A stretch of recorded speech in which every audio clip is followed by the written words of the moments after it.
दशरथ जी महाराज कहे छे कौशल्याना कक्षनी बहार उभा छे मनमा चिंता छे दशरथ जी महाराज चिंता करी रह्या छे के हवे भगवान ताणे शुं थशे એટલામાં જ દાસી દોડતી આવે અને મહારાજ વધાઈ હો અને જ્યાં વધાઈનો નાદ સાંભળવાનો છે કે માતા કૌશલ્યાએ પુત્રને જન્મ આપ્યો છે કારણ કે વૃદ્ધ અવસ્થા દશરથજી મહારાજની થઈ ગયેલી ઘણી ઉંમર પછી એમને દીકરાનો કહેવાય છે સુખ મળ્યું અને બહુ અવસ્થાએ જે રાજા દશરથને આ સુખ મળ્યું અને એ સુખમાં એવા આંધળા સુખમાં ઘેલા બની ગયા પાગલ થઈ ગયા પોતાની જે પહેરેલી બહુ કિંમતી માળાઓ કહેવાય છે તોડી અને દાસ દાસીઓને આપવા લાગ્યા છે બે હાથે દાન કરી રહ્યા છે અને એ જ સમયે બરોબર કઈ ના કક્ષ ભવનમાંથી એક દાસી દોડતી આવે કે મહારાજ વધાઈ હો માં કૈકેયીએ એક પુત્રને જન્મ આપ્યો છે આનંદ બે ગુણો છે ડબલ આનંદ થઈ ગયો દશરથજી મહારાજ પરમાત્માને આભાર વ્યક્ત કરી રહ્યા છે અને અયોધ્યામાં બધા જ સુખનો બધા જ દેવ બધા જ સાધુ સંતો બધા જ અયોધ્યામાં સ્થિર છે જેટલા પવિત્ર સ્થળો છે એ બધા જ ત્યાં આવે છે કારણ કે અખિલ બ્રહ્માંડનો બાપ ત્યાં એનો જન્મ થયો છે એટલે અને બરોબર એ જ સમયે માતા સુમિત્રાના સંકક્ષમાંથી એક દાસી દોડતી આવે અને એ પણ કહે કે મહારાજ બધાઈ હો માં સુમિત્રાજીએ બે પુત્રને જન્મ આપ્યા છે બોલો જાનો ભૈયા કી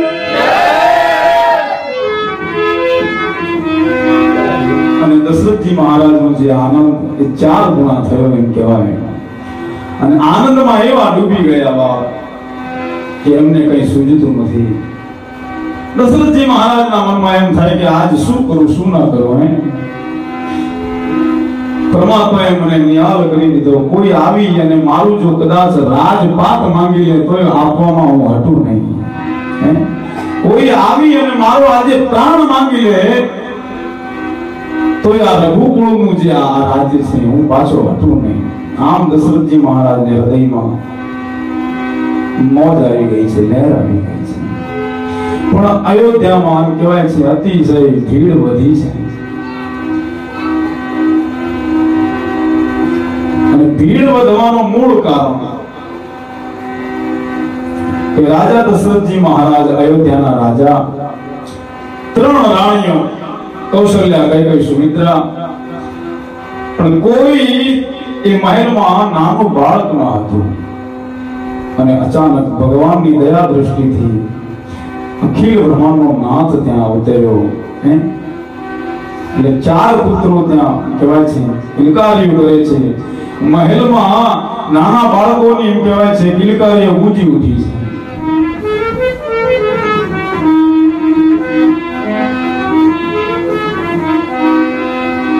આમ જ્યાં ચારે ભાઈઓના જન્મ થયા છે આકાશ માર્ગે દેવતાઓ ફૂલોની વૃષ્ટિ કરવા લાગ્યા છે દેવતાઓ પ્રભુ શ્રી રામની સ્તુતિ ગાવા લાગ્યા છે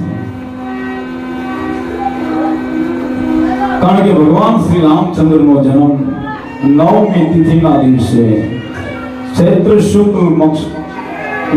શુક્લના કહેવાય છે 9ના દિવસે બપોરે 12 વાગે પ્રભુ શ્રી રામનો જન્મ થયો છે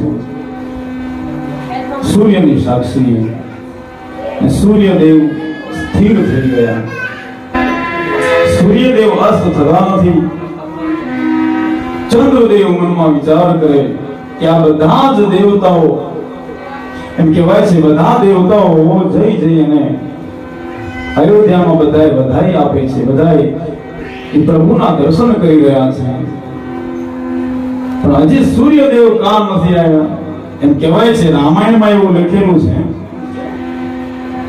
કે 1.5 મહિના સુધી સૂર્યદેવ સ્થિર રહ્યા છે. બોલી રામચંદ્ર ભગવાન. નથી રાત પડતી કે નથી આગળ બીજો કોઈ દિવસ આવતો.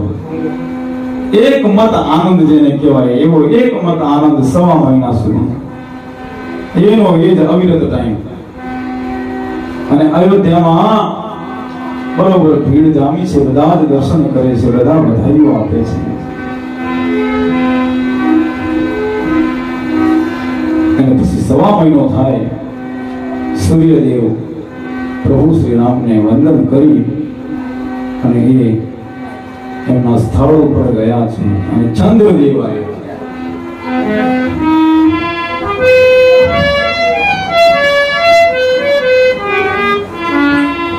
જ્યાં ચંદ્રદેવ આવ્યા, ચંદ્રદેવ રુદન કરવા લાગ્યા છે, રડવા લાગ્યા છે. પ્રભુ શ્રી રામ કહે કે હે ચંદ્ર, તું શું કામ રડે છે? દશરથના ઘરે અવધની ભૂમિમાં મારો જન્મ થયો છે, એનો તને આનંદ નથી? ચંદ્રદેવ કહે કે તમારો જે જગ્યા ઉપર જન્મ થાય, તમારા જન્મની કથા સાંભળી અને કોને આનંદ ના આવે? તો પછી તમે રડો શું કામ? ચંદ્રદેવને પ્રભુ શ્રી રામ પૂછે છે. અને ચંદ્રદેવ કહે છે કે હું કેવો અભાગ્યો છું, હું કેવો અભાગ્યો છું કે રામ અવતાર થયો, રામ જન્મ થયો એ સૂર્યની હાજરીમાં થયો, મારી હાજરીમાં ના થયો. એટલે મને મારા ભાગ્ય ઉપર રડવું આવે છે. આ ચંદ્રદેવ કહે છે. પણ પ્રભુ શ્રી રામ કહે છે કે આજ પૂરી અયોધ્યા આનંદમય છે. અયોધ્યામાં જ્યાં દ્રષ્ટિ કરું, જ્યાં જોઉં ત્યાં બધે આનંદ આનંદ જ દેખાય છે. અને એક ચંદ્ર તું રડે એટલે એ મને ગમતું નથી, પણ તને હું વરદાન આપું છું પ્રસન્ન કરવા માટે. અને પ્રભુ શ્રી રામ ચંદ્રદેવને વરદાન આપતા કહે છે કે રામ અવતાર સૂર્યની સાક્ષી મારો થયો છે, તો ત્રેતા યુગમાં કૃષ્ણ અવતાર ચંદ્રની સાક્ષી થશે. એટલે કે ગોકુળ આઠમના દિવસે રાત્રિ 12 વાગે આવું વરદાન ચંદ્રદેવને મળ્યું છે. બોલીએ શ્રી રામચંદ્ર ભગવાનની જય.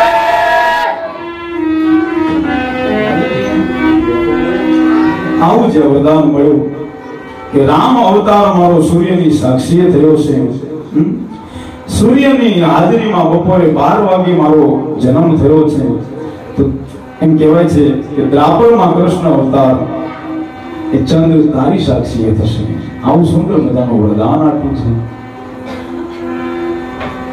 પણ ચંદ્રદેવ ઉદાસ છે, તે બોલતા નથી, ચાલતા નથી. કારણ કે અયોધ્યાનો આનંદ એવો અનેરો હતો. અને પ્રભુ શ્રી રામ એમની ઉદાસ જે મન જાણે અને સમજી જાય કે આ ચંદ્રદેવને હજી તૃપ્તિ નથી થઈ. ચંદ્રદેવને પ્રભુ શ્રી રામ કહે કે ચંદ્ર, તને હું બીજું વરદાન આપું છું, ધ્યાનથી સાંભળ.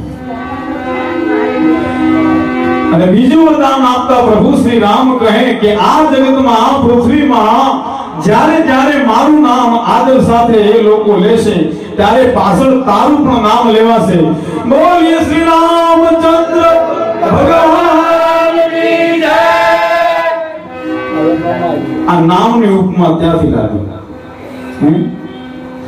દશરથજીના પુત્ર રામ પણ ચંદ્રદેવને પ્રસન્ન કરવા માટે એ નામની ઉપમા ત્યાંથી લાગી છે. ચંદ્રદેવ કે બોલીએ શ્રી રામચંદ્ર. આ ચંદ્ર શબ્દ ત્યાં આવી કથા છે. પછી એમ કહેવાય છે દેવતાઓ પણ અલગ અલગ રૂપ લઈ અને પ્રભુ શ્રી રામના દર્શન કરવા માટે આવવા લાગ્યા છે.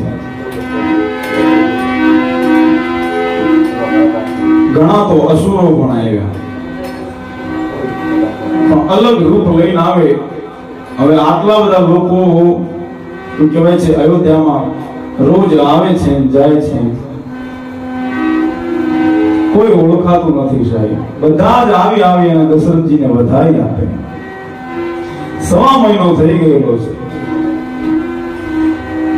ને કૈલાસના શિખરમાં બેઠેલા ભગવાન આશુતોષ, ભગવાન શિવને એમ કહેવાય ખબર પડી કે મારો ઈષ્ટદેવ એટલે કે પ્રભુ શ્રી રામનું પ્રાગટ્ય અવધની ભૂમિમાં થયું છે, તો બધા જ દર્શને જાય છે, તો મારે પણ દર્શને જવું જોઈએ.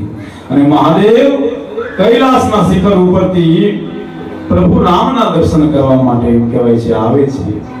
પણ બરોબર જ્યાં નીલગિરી પર્વત અને નીલગિરી પર્વતની બાજુમાંથી ભગવાન શિવ નીકળ્યા, કાગભૂષણજી મહારાજ જોડે અને શિવજી મહારાજને કાગભૂષણજી કહે કે હે સદાશિવ, આપ ક્યાં જઈ રહ્યા છો? તો કે અવધની ભૂમિમાં. અને કાગભૂષણજી કહે કે ત્યાં પ્રભુનું પ્રાગટ્ય થયું છે એટલે? તો કે હા. તો કે મને તમારી સાથે લેતા જાઓ. શિવજી મહારાજ કે મને કઈ વાંધો નથી, ચાલો. અને જ્યાં કાગભૂષણજી અને ભગવાન શંકર બંને એ રામના દર્શન કરવા માટે અયોધ્યામાં આવ્યા છે. અયોધ્યામાં આવી અને ઉભા રહ્યા. ભગવાન શિવ કહે આપણે રામ દર્શન કરવાના છે, પણ આપણું જે ઓરિજિનલ સ્વરૂપ છે, જે આપણું રૂપ છે, એ બદલવું પડશે. એમ? તો કે હા. નકર અહીંયા જે બધા રામ દર્શન કરવા માટે માણસો દોડી રહ્યા છે, જો કદાચ માણસ મને જોવે કે ભગવાન શંકર કૈલાસથી આવ્યા છે, તો લોકો બધા આમ ફરી જશે. કારણ કે માણસોને એ ખબર નથી કે અહીંયા અવધની ભૂમિમાં નાથ આવ્યા છે, પણ ભોળાનાથ આવ્યા છે એ ખબર ચોક્કસ પડી જશે. કાગભૂષણજી કહે કે આપણે કયું રૂપ લઈએ? ભગવાન શિવ કહે કે આપણે જે છીએ એનું જ રૂપ લઈએ, એક જોગીનું રૂપ લઈએ.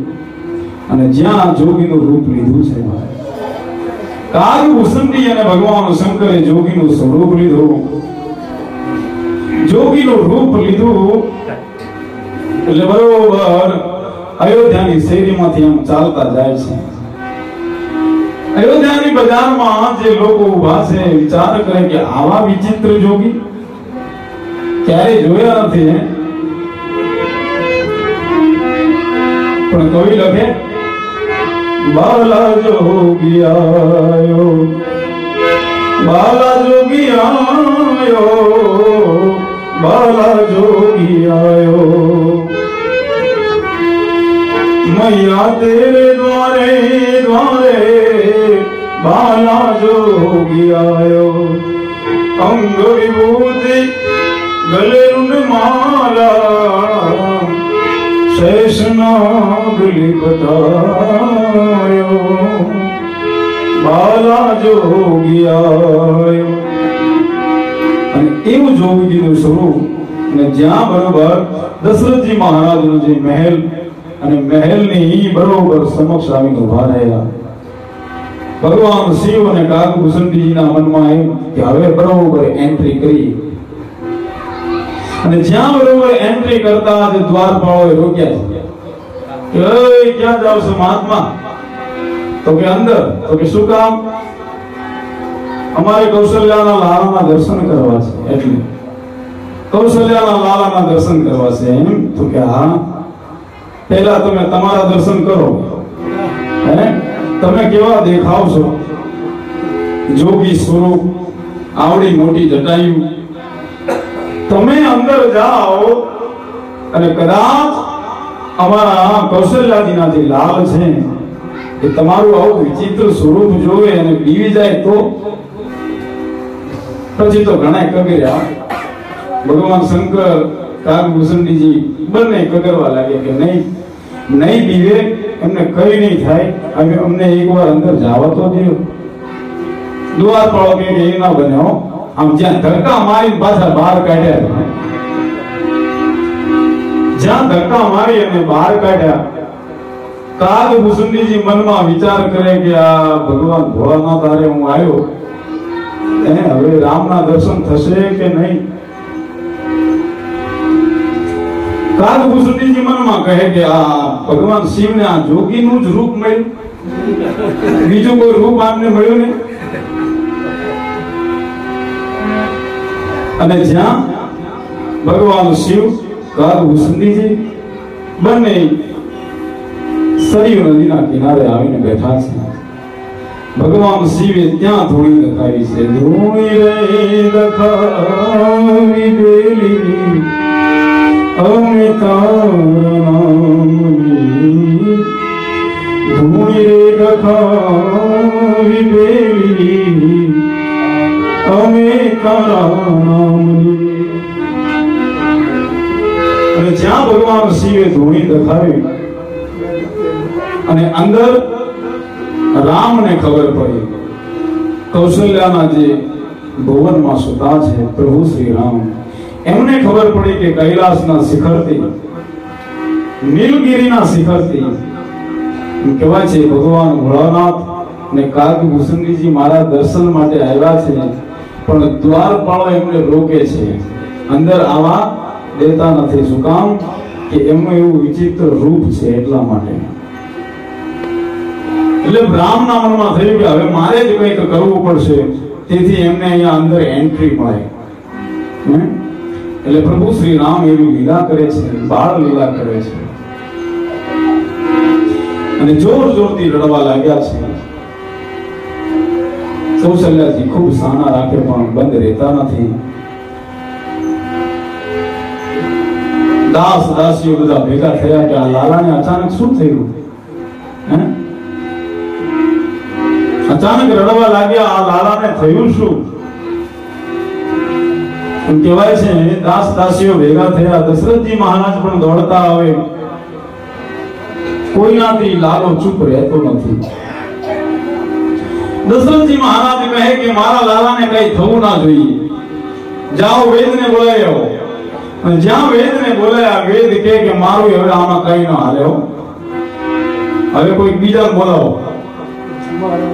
પછી જે વેદ થાકી ગયા એટલે કોઈ ભુવાને બોલાવે, કોઈ નજર ઉતારવા વાળાને બોલાવે. કે આટલી બધી ભીડ ભાડમાં લાલાને કોઈની નજર લાગી ગઈ કે શું? પણ જ્યાં કહેવાય છે વૈદ ભુવા નજર ઉતારવા વાળા અમુક કોઈ જાણકાર એ બધા જ થાકી ગયા કે અમારું કઈ ના હાલે આમાં. પણ એ લાલ કૌશલ્યાજીના લાલ ચૂપ રહેતા નથી, એને રોવાનું રડવાનું બંધ કરતા નથી. અને દશરથજી મહારાજે પોતાના દાસોને, પોતાના સૈનિકોને જ્યાં હુકમ કર્યો છે કે આ દુનિયામાંથી એવો કોઈ પણ જાણકાર હોય જે મારા લાલાને હાલનો હાલ ચૂપ રાખે, એને જલ્દીથી જલ્દી લઈ આવો. અને ચારે દિશાઓમાં દાસ ઘોડા લઈને કહેવાય છે ધમા ભાગતા કરતા જ્યાં દાસો જ્યાં દોડ્યા છે. અને એક દાસ જ્યાં ઘોડો લઈ અને બરોબર સરયુ નદીના કિનારે થઈને નીકળ્યા, ત્યાં બે સિદ્ધ જોગી જોયા. ભગવાન શિવ અને કાગભૂષણજી આ બે સિદ્ધ જોગીને જોઈ અને બરોબર ઘોડાની લગામ ખેંચી, ઘોડાની લગામ ખેંચી અને જ્યાં સિદ્ધ જોગીના દર્શન કરતા મન ધરી જાય. પણ સિદ્ધ જોગીને એ દાસ કહેવા લાગ્યો કે મહાત્માઓ તમે ક્યાંથી આવો છો? તમને ક્યારે અહીંયા જોયા નથી. ભગવાન શિવ મનમાં કહે કે ક્યાંથી જોઈએ, અમે તો કૈલાસમાં રહીએ છીએ. પણ જ્યાં ભગવાન શિવે કીધું કે અમે તો કે હિમાલયના કોપરામાંથી આવ્યા છીએ, અમે સિદ્ધ જોગી છીએ. તો કે હા, ઠેઠ હિમાલયના કોપરામાંથી? તો કે હા. તમે કઈ જાણો ખરા? તો કે શું જાણવાનું છે? અને જ્યાં એ દાસ કહેવા લાગ્યો કે તમને નજર ઉતારતા આવડે ખરી? ભગવાન શંકર કહે કે કોની નજર ઉતારવી છે એમ કયો ને. તો કે અમારે એક કૌશલ્યાજીના લાલા છે, ભીડ ઘણી બધી ભેગી થઈ એટલે ભગવાન જાણે કોની નજર લાગી ગઈ, એ રડવાનું બંધ નથી કરતા. એટલે અમારા કૌશલ્યાજીના લાલને નજર લાગી છે અને એ રડવાનું બંધ કરતા નથી. એટલે તમને નજર ઉતારતા આવડતું હોય તો તમે અમારી સાથે આવો. અને ભગવાન શિવ કહે કે આ નજર ઉતારવાનો ધંધો છે અમારો, ધંધો અમારો નજર ઉતારવાનો છે, બીજો કોઈનો ધંધો નથી. અને ભગવાન શિવ પછી એમ કહેવાય છે કે દાસની સાથે કાગભૂષણજી અને ભગવાન શંકર એ બંને જ્યાં દશરથજીના મહેલ એટલે કૌશલ્યાજીના ભવનમાં પધાર્યા છે.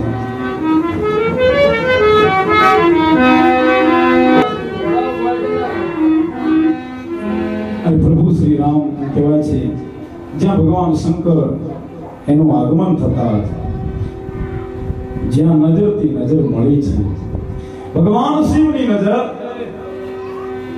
રામની સાથે મળી અને મળતા જ રામે રડવાનું બંધ કર્યું છે. રામજીએ રડવાનું બંધ કર્યું. માં કૌશલ્યા કહે કે આ બાપજી આ સાધુ મહારાજ ખૂબ જાણે એવું લાગે છે. કેટલાય વેદ, કેટલાય ભુવાઓ, કેટલાય નજર ઉતારવા વાળા બધાને બોલાયા, પણ કોઈનાથી બંધ ન રહેતા અમારા લાલ. પણ અત્યારે આજે જે આ સાધુ આવ્યા અને સાધુની નજર મારા લાલની સાથે મળી, મારા લાલે રડવાનું બંધ કરી દીધું. નક્કી એમ કહેવાય છે આ મહારાજ કંઈક ને કંઈક જાણે છે.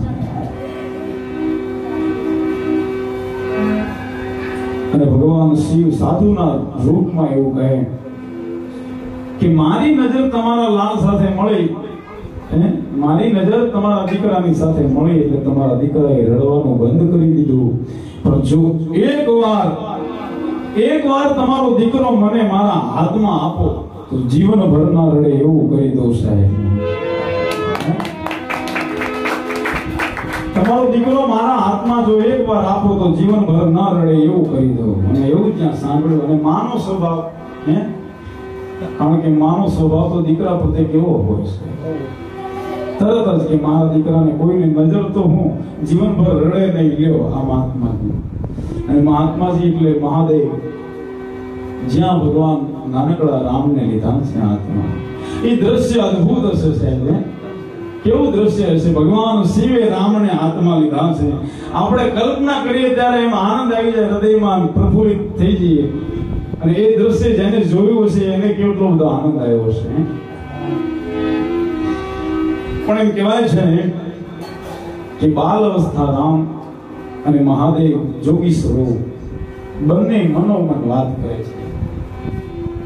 શિવજી મહારાજ કહે કે અવધની ભૂમિમાં તમારું સ્વાગત છે બાપ. આવી ગયા પાછા નરલીલા કરવા.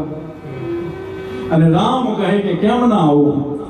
જે મેં વચન દીધું એ વચન નિભાવવા મારે આવવું જ પડે. વચન ચૂક્યા એ તો સ્વરાષ્ટ્રમાં જાય. જાડેજાને કીધું છે વચન સંભાળી વહેલા જાગે છે.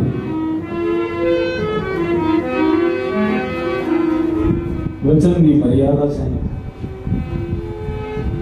જે વચન આપણે નિભાવીએ, જે કહીએ એ પછી આપણે નિભાવવું પડે છે.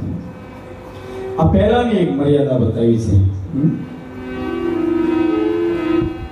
કારણ કે પહેલાનો સમયકાળ એવો હતો, આપણે 50 વર્ષ પાછળની વાત કરીએ તો એ સમયકાળ આ લાઈટ કે એવી કઈ સુવિધા ન હતી. કોઈ પણ આ ઇલેક્ટ્રિક જાતની કોઈ સુવિધા ન હતી. આ જે ખાનપાન જે બજારોમાં જે અત્યારે જે છે જે ફાસ્ટ ફૂડ કહેવાય એ પણ બહુ ઓછા હતા અને શુદ્ધ ખોરાક હતો એમ કહેવાય.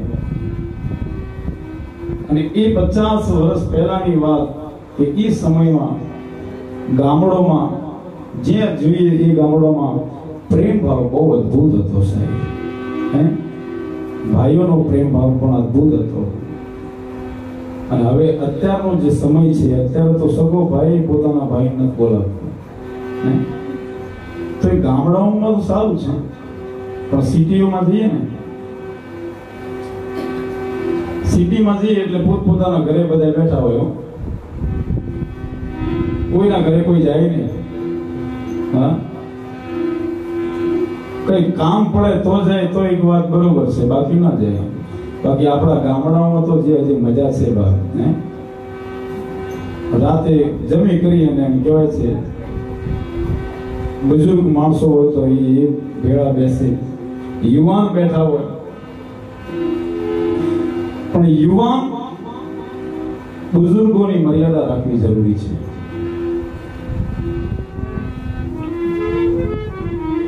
પહેલાનો એ સમયગાળો એવો હતો કે 5 યુવાન ભેગા થઈ અને ઠઠા મસ્કરી કરે, વાતો કરે, હે, રાત્રિનો સમય હોય અને કદાચ ત્યાંથી કોઈ બાપા નીકળે મોટી ઉંમરના તો યુવાન દાંત કાઢતા બંધ થઈ જાય. દાંત કાઢતા બંધ થઈ જાય કે ફલાણા બાપા નીકળે છે. હવે બાપા નીકળ્યા હોય તો પગ પાયે થૂકે, પાન ખાઈને બાપાના પગ પાયે થૂકે. અત્યારે કઈ મર્યાદા નથી, પણ સમયની મર્યાદા છે. ભગવાન જાણે આગળ કેવો સમય છે, હે, પણ આ જે સમય છે મને તો એમ લાગે કે આ સમય પણ ખૂબ આનંદમય છે આપણા માટે કે આવું પરમાત્માનું ભજન મને અને તમને મળે છે, હે. અને આ સમયમાં આપણે જતા રહીએ તોય બહુ સારી વાત છે. પછી આગળ જે સમય આવે છે એ બહુ ભયંકર છે. કળિયુગનો સમય બહુ જ ભયંકર છે. દેવાયત પંડિતની વાણી આપણે ક્યારે સાંભળી હોય, ધરતી માથે હેમર હાલશે, ધરતી ઉપર હેમર હાલવા લાગ્યા, દોરડે દીવા થશે. આ દોરડે દીવા થઈ ગયા, પાણી પતાશે, વેચાશે, એટલે પાઉચમાં પાણી મળે, હાલમાં પણ મળે છે કાઠિયાવાડમાં, 2 રૂપિયાનું એક પાઉચ. એવી ઘણી બધી એમ કહેવાય છે કે દેવાયત પંડિતજી જે એધાણી આપી છે કે લક્ષ્મી લૂંટા છે લોકો તણી, નહીં હોય એની રાડ કે ફરિયાદ. હે, લક્ષ્મી લૂંટા છે લોકો તણી, નહીં હોય એની રાડ કે ફરિયાદ. મોદી સાહેબે એકદમ નોટબંધી કરી અને જેના કરોડો હતા હવે ક્યાં લઈ જઈને નાખવા, હે, જે બ્લેક મની હતી એમ કહેવાય, હવે આ બ્લેક પૈસો એટલે કે આ કાળો ધન, હવે આ શું કરવું એનું. પછી હવે અમુક તો એ બંડલ રાખ્યા છે ચા બનાવવા માટે કામ રાખે, સુલામાં સળગાવેલો છે કાગળની જેમ. હવે કોણ રાડ કે ફરિયાદ કરે? એની કોઈ રાડ ફરિયાદ કરે કે મોદી સાહેબે નોટ બંધ કરી અને અમારા આટલા પૈસા ગયા?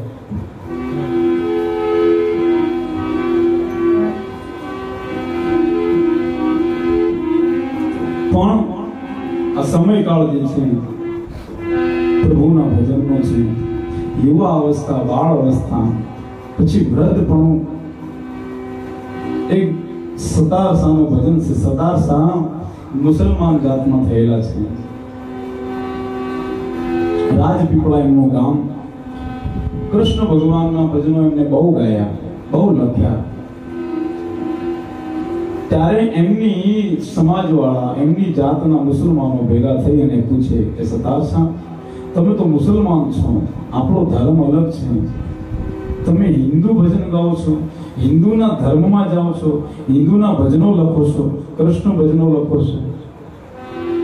ત્યારે સતારસાએ એ સમાજને જવાબ દેવા માટે એક ભજન લખ્યું કે શું પૂછો છો મુજને કે હું શું કરું છું, મને જ્યાં ગમે ત્યાં હરું ને ફરું છું. નથી બીક કોઈની મને આ જગતમાં, નથી બીક કોઈની મને આ જગતમાં, પણ ફક્ત એક મારા દીનાનાથથી ડરું છું. શું પૂછો છો મુજને કે હું શું કરું છું, મને જ્યાં ગમે ત્યાં હરું છું ફરું છું. આવું જ્યાં એને ભજન લખ્યું. અને બીજું ભજન એ લખ્યું કે ભૂલાતી નથી એ સુખી જિંદગી. એની 1-2 કવિતા આપણે સંભળાવો. અરે ભૂલાતી નથી સુખી જિંદગીને, સુખી જિંદગીને હંમેશા હતી જાઓ, અરે હંમેશા હતી જાઓ, ખુશી જિંદગીને, ખુશી જિંદગીને સુખી જિંદગી બાળા પણ માં ગુજારી દાસ અતાર એવું કહે છે કે સુખી જિંદગી એ બાળાપણમાં ગુજારી પછી યુવાનીએ કીધી દુખી જિંદગીને ભૂલાતી નથી આ સુખી જિંદગીને સુખી જિંદગી બાળપણમાં કેવી રીતે ગુજારી કે નાનકડું એવું કોઈ બાળક હોય કાલે જે રામજી બન્યા હતા 6 મહિનાનું કે 12 મહિનાનું 2-3 વર્ષ સુધી જે કોઈ બાળકો હોય એ ભગવાનનું સ્વરૂપ છે શું કામ ભગવાનનું સ્વરૂપ શું કામ કીધું છે કે એમાં લોભ સ્વાર્થ તારું મારું આ કઈ હોતું નથી એટલા માટે ભગવાનનું સ્વરૂપ છે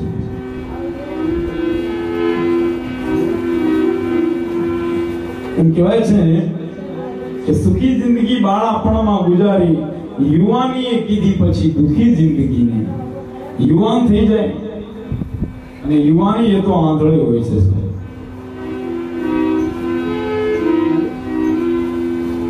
અને ગધપણ એ લાચાર કોઈકના આધારે કોઈકના આશરે જીવન જીવવું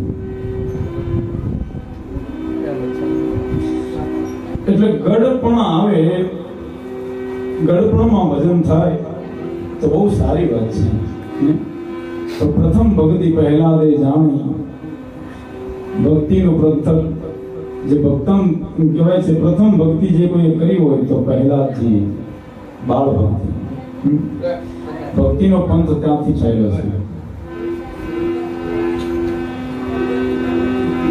ભક્તિ લીલા પ્રદેશ કી લાવ્યા શ્રી કુંભાર ભક્ત પહેલા દે પ્રગટ કરી ને જપે સકળ સંસાર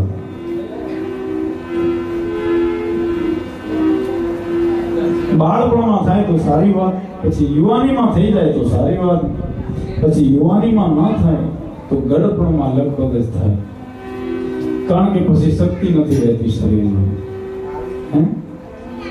જ્યારે શક્તિ હોય ત્યારે તો બધા જે ભજન કરવાનું હોય એ બધું વ્યર્થ ગયું બાતો મેં બીત ગયો જન્મ તેરો બાતો મેં બીત ગયો તूने कब होना कृष्ण कहायो जन्म तेरो बातों में बीत गयो એટલે નામ દરેકના માટે ઉત્તમ હોય છે તો ભગવાન શિવ કાલભૂષણજી આ રામજીને કહેવાય છે માનો સ્વભાવ છે એટલે માં નવું પૂછી રહ્યા છે મહાદેવને કહેવા લાગ્યા માં કૌશલ્યાજી કે તમે તો ખૂબ જાણો છો એટલે થોડું આનું ભવિષ્ય જોઈએ અને બતાવો ને આનું ભવિષ્ય કેવું રહેશે આના જીવનનું ત્યારે કે છે મહાદેવ કહે કે આ બાળા સ્વરૂપ છે આ બાળકનું જીવનની હજી ભાગ્ય રેખા ખુલી નથી પણ એમ કહેવાય છે કે આ તમારો દીકરો તમારી કીર્તિને બહુ ઉજ્જવળ કરશે ચારે ભુવનમાં એના નામના ડંકા વાગશે ટૂંકમાં જ્યાં આટલી વાત માતાએ સાંભળીમાં કૌશલ્યાએ એને ખૂબ આનંદ થયો છે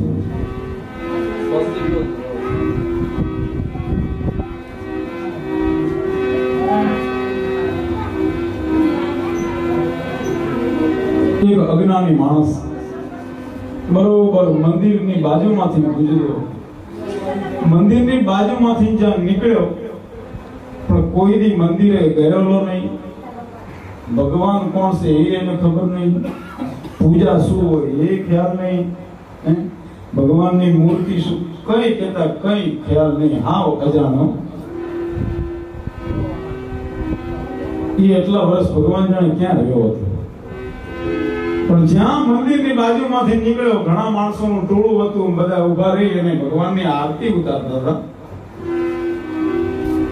એટલે બરોબર બાજુમાંથી નીકળ્યો એટલે કે આ શું કેમ એટલા બધા કેમ ભેગા થયા છે અહીંયા લોકો તો કે ભગવાનની આરતી ઉતારે છે આરતી ઉતારે છે આમ જ્યાં કીધું કે આરતી ઉતારે છે અને એ અજ્ઞાની માણસ કે આરતી કે એટલી બધી અધર મૂકી દીધી છે કે ઉતારવા માટે આટલા બધા ભેગા થઈ ગયા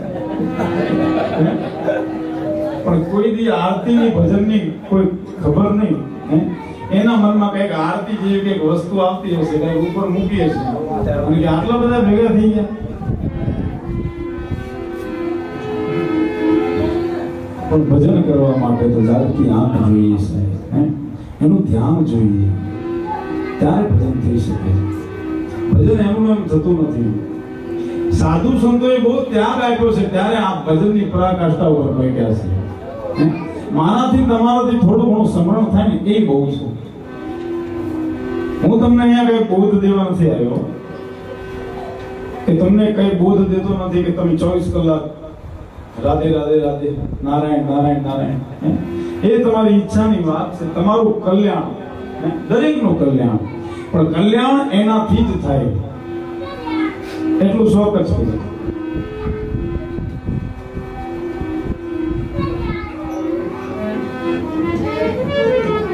એટલે માએ ટૂંકમાં કૌશલ્યાજીએ બધું પૂછ્યું છે, પણ ભગવાન શિવ અમુક જે દંત કથાઓ છુપાવે છે. ભગવાન શિવ જાણે છે કે અત્યારથી હું જો કદાચ આ રામનું ભવિષ્ય માતાને કહી અને સંભળાવી દઈશ કે આ તારા દીકરા રામને 14 વર્ષ વનવાસ પણ ભટકવું પડશે, તો કદાચ માનો સ્વભાવ છે એ માં નહીં મોકલે. એટલે મહાદેવ એ બધી વાતો છુપાવે છે, કહેતા નથી. અને મહાદેવ એટલું કહે છે કે થોડો સમય જશે, તમારા દીકરા જ્યારે ભણી ગણીને હોશિયાર થશે, સારી વિદ્યા મળી જશે, ભણી ગણીને હોશિયાર થઈ જશે, અને પછી એક એમ કહેવાય છે એક સાધુ આવશે અને એ સાધુ તમારા દીકરા રામને લઈ જશે. જ્યાં લઈ જવાનું એ શિવજી મહારાજે કીધું કે એક સાધુ આવશે અને સાધુ તમારા દીકરાને લઈ જશે, ત્યારે એ કૌશલ્યાજી કહે કે મહારાજ તમારે દક્ષિણા ઓછી પડતી હોય તો વધારે લઈ લો, પણ આવું ના બોલો, મારા દીકરાને લઈ જશે એટલે. પણ એ મહાદેવ કહેવા લાગ્યા કે તમારા દીકરાને એ સાધુ લઈ જશે અને જ્યારે એ પાછા આવશે ત્યારે લગ્ન કરી અને પરણીને પાછા આવશે. તો કે હા. અને કૌશલ્યામાં કહે તો ભલે લઈ જતા, વાંધો નહીં.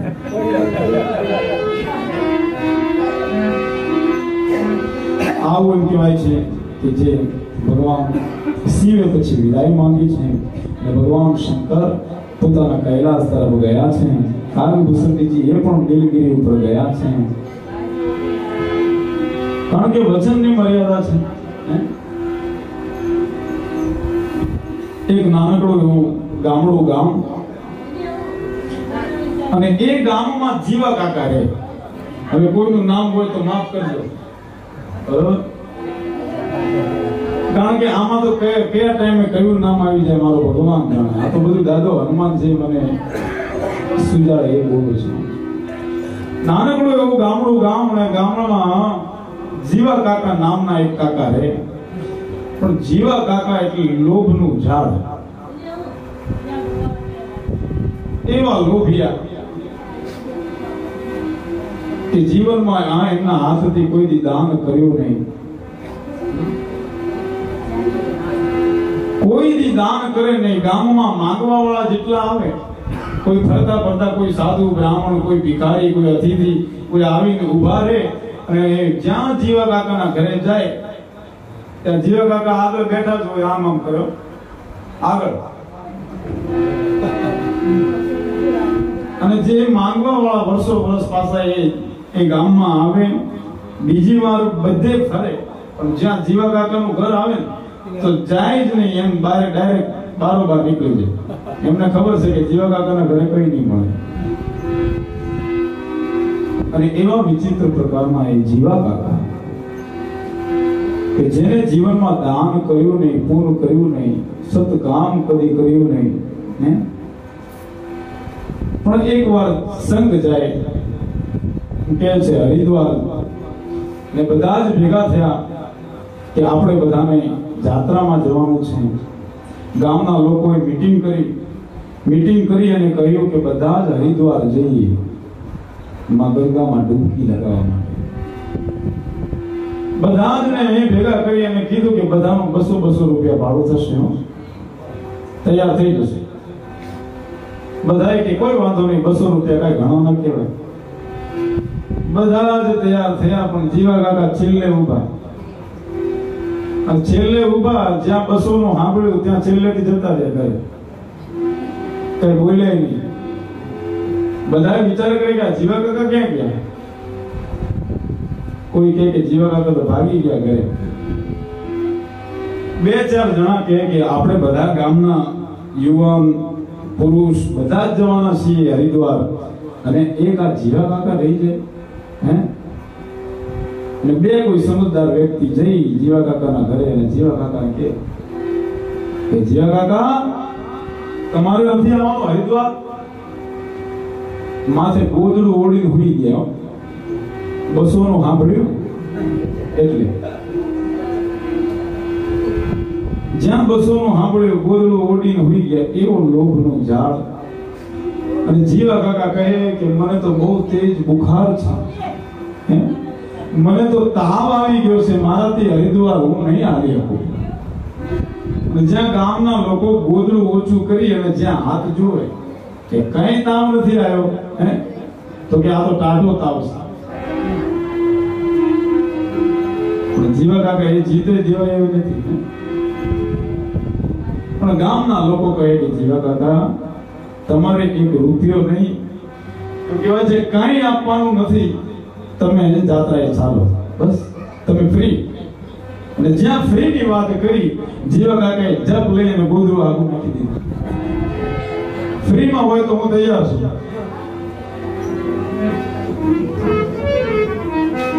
અને જે ભાઈ સંઘ હરિદ્વાર ગયો છે, હરિદ્વારના ઘાટ ઉપર ગયા,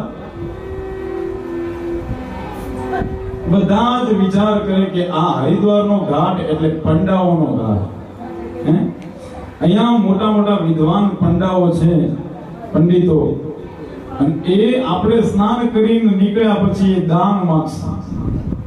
જીવા કાકા મનમાં વિચાર કરે કે આપણે એવા ઘાટ ઉપર જઈને સ્નાન કરવું છે કે જ્યાં કોઈ પંડો ના હોય, કોઈ બ્રાહ્મણ, કોઈ સાધુ હોય જ નહીં.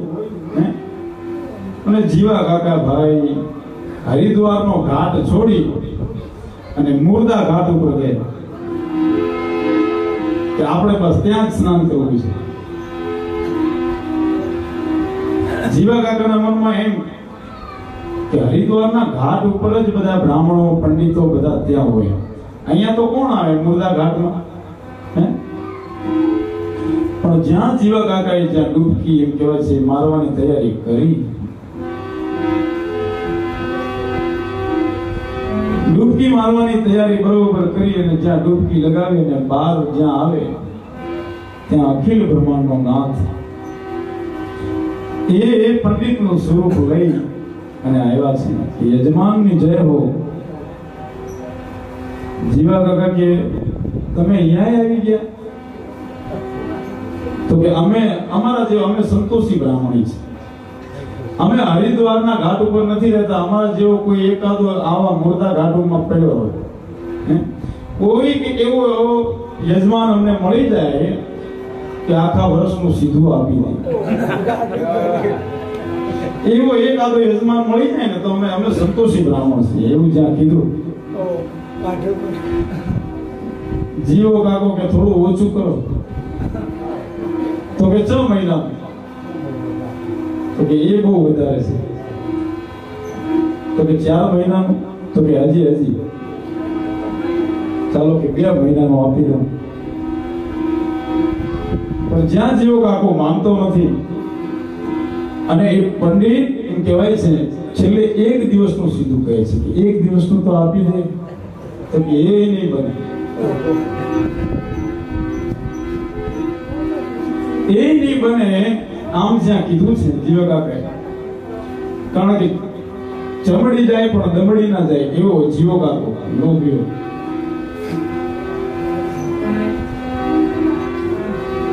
અને જ્યાં એમ કહેવાય છે એ અખિલ બ્રહ્માંડનો નાથ, એને માંગણી કરી છે કે બીજું કાંઈ નહીં તો 2 રૂપિયા એ દક્ષિણામાં આપી દે. એટલે હું અહીંયાથી જઉં. એટલે જીવા કાકાએ ખોટું કીધું કે આ હરિદ્વારના ઘાટથી 25 કિલોમીટર મારું દૂર ગામ છે, પણ એને ખબર નથી કે એ ભગવાન છે અને ભગવાનને એ કહે છે પંડિતના રૂપમાં. જીવા કાકા કહેવા લાગ્યા કે 2 રૂપિયા તો આપું, પણ આ અત્યારે ના આપું, એ પણ ઉધાર. એ તમારે લેવા આવવાનું મારા ઘરે. અને ભગવાને કીધું કે વાંધો નહીં, લેવા આવીશ તારા ઘરે, બસ.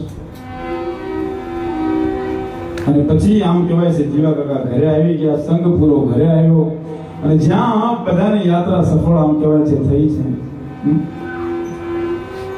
2-3 દિવસ વીતી ગયા. અખિલ બ્રહ્માંડનો નાથ જે પંડિતનું સ્વરૂપ લઈ અને જે માંગણી કરી હતી એ જ સ્વરૂપમાં જીવા કાકાના ઘરે પહોંચી ગયા. બરોબર જઈ અને જ્યાં એ બાયણું ખખડાયું છે ભાઈ, બપોરનો સમય થઈ ગયેલો છે, 11-12 વાગવા આવ્યા છે અને અખિલ બ્રહ્માંડનો નાથ જ્યાં બાયણે ઉભો છે. જીવા કાકાના ઘરના આવીને જોયો કે કોણ, તો કે યજમાન ઘરમાં છે. તો કે તમે કોણ? તો કે હું હરિદ્વારના ઘાટ ઉપરથી આવું છું, મારા 2 રૂપિયા બાકી છે એટલે એ લેવા આવ્યો છું. અને એની ધર્મપત્ની કહે કે તમે કોઈને 2 રૂપિયાનું કહીને આવ્યા હતા? તો કે કેમ? એ આવ્યો છે કે લેવા. અને પછી જ્યાં જીવા કાકાએ સાંભળ્યું કે ઠીક 2 રૂપિયા લેવા માટે 25 કિલોમીટર થી ત્યાં આવી ગયો. જીવા કાકાની પરસેવો વળી ગયો. જીવા કાકા કહે કે હું લોભીયો છું, પણ આ મારા કરતી ડબલ લાગે છે. અને એમ કહેવાય એની ધર્મપત્નીને કીધું એમ કહી દે બહાર જઈને કે એમને તાવ આવ્યો છે ને એટલે હુતા છે, બહુ બીમાર છે, 2-3 દિવસથી ઊભા નથી થવાતું. અને જ્યાં એ પત્ની એના પતિના કહ્યા મુજબ બહાર આવી અને કહે કે એમને તાવ આવ્યો છે, ઊભા થાય એમ નથી, 2-3 દિવસ જવા દો પછી પાછા એન્ટ્રી કરજો. તાવ આવ્યો છે? તો કે હા. મારા યજમાન છે, મારા યજમાનને તાવ આવ્યો હોય તો મારે તો મારો ફરજ છે કે એની સેવા કરવી. હવે તમે એમ કહી દો કે હું એમની સેવા કરીશ 2-3 દિવસ, એટલે 2-3 દિવસ ત્યાં જ રોકાઈશ, મારે રોટા બાટાનો પ્રબંધ કરો. અને જ્યાં પછી એની બાઈ દોડતી પાછી અંદર આવે છે. અંદર આવી અને કહે છે કે એક બ્રાહ્મણ, એ પંડિત એમ કહે છે કે મારે અહીંયા જ રોકાવાનું છે અને મારા યજમાનની સેવા કરવાની છે, અને એ કમ્પ્લીટ તૈયાર થાય પછી હું મારી દક્ષિણા લઈને જઈશ. જીવા કાકા કહે કે કહી દે કે એ તો મરી ગયો.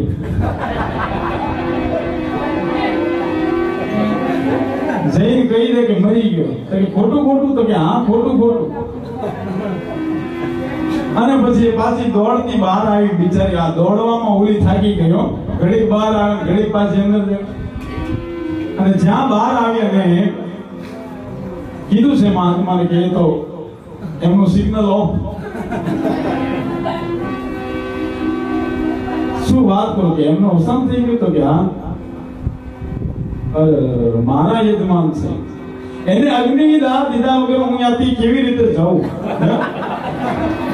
એ અખિલ બ્રહ્માંડનો નાથ ભગવાનને ખબર કે આ બાજી એને જે રમે છે એ બાજી બહુ કઠણ છે રમવી, કારણ કે આ તો ટેકની વાત છે. પણ હાસ્ય રમૂજ વાત એટલા માટે કરવી પડે કે ઘણીક વાર દરેકને આનંદ આવે. પણ 1-2 છોકરો છે એના, એ આવી અને કાનમાં કહે કે બાપુજી બેઠા થઈ જાઓ, 2 રૂપિયા આપી દો. 2 રૂપિયામાં હું બગડી જશે? એના બાપુજી કે મરી જવું પણ ના આપો. અને જ્યાં ના આપવાનું કીધું, દીકરાઓ કહે કે હવે અમે શું કરીએ?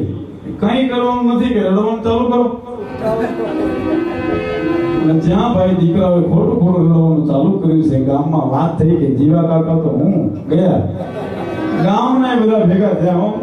ગામના બિચારા હાચુક ના રડે, જીવા કાકા એના ઘરના ખોટા ખોટા રડે. અને જ્યાં ભાઈ એમ જીવા કાકાની આમ ઠાઠડી તૈયાર કરી છે, જીવતા જીવને હુડાયો છે. હે જીવો કાકો હલતો નથી હો, બરોબર ઠાઠડી તૈયાર કરી અને જીવા કાકાને હુડાવ્યા ઉપર. એક દીકરો બરોબર કાનમાં ધીમે કરીને કે બાપુ માની જાઉં? અરે કે ના મારો હાલવા દે.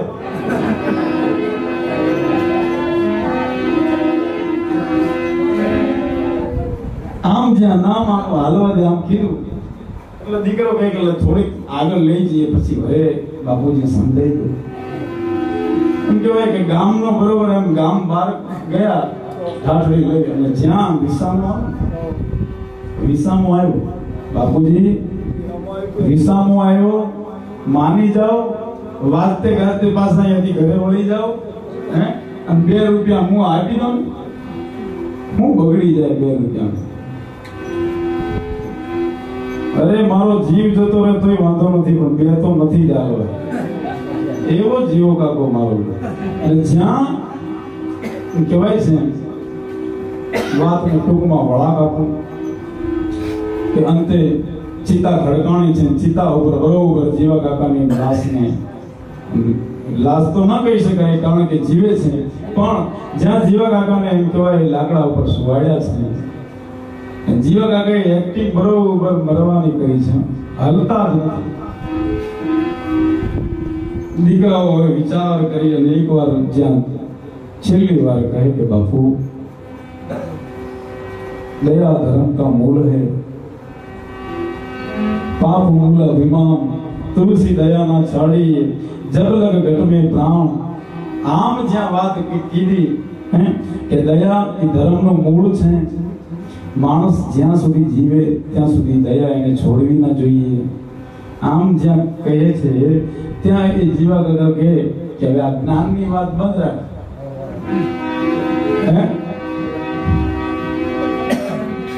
અજ્ઞાનની વાત બંધ કર અને જે કઈ કામકાજ હોય એ કરો. તો દીકરાનું પછી મગજ હલી ગયું કે હવે કામકાજમાં બીજું હું, હવે આગ દેવાની છે તો કે દઈ દો બીજું. જ્યાં એના દીકરાએ બરોબર હાથમાં જ્યાં આગ લઈ અને અગ્નિદાહ દેવાનું કહેવાય પ્રારંભ કરે, ત્યાં અખિલ બ્રહ્માંડનો નાથ જે દ્વારિકા વાળો એ ઓરિજિનલ સ્વરૂપમાં આવે અને એ દીકરાનો હાથ પકડે અને જીવા કાકાને પણ બેઠા કરે છે. જીવા કાકાને કહે છે કે ધન્ય હો, વાહ જીવા કાકા વાહ, જે રાખે ટેક એને મળે અનેક. આ તમે જે ટેક રાખી છે કે મેરું ડગે પણ જેના મનડા ન ડગે, પછી ભલે ને ભાગી પડે બ્રહ્માંડ. એટલે ભજન આ વસ્તુ છે. એટલે આજની જે આરતીના યજમાન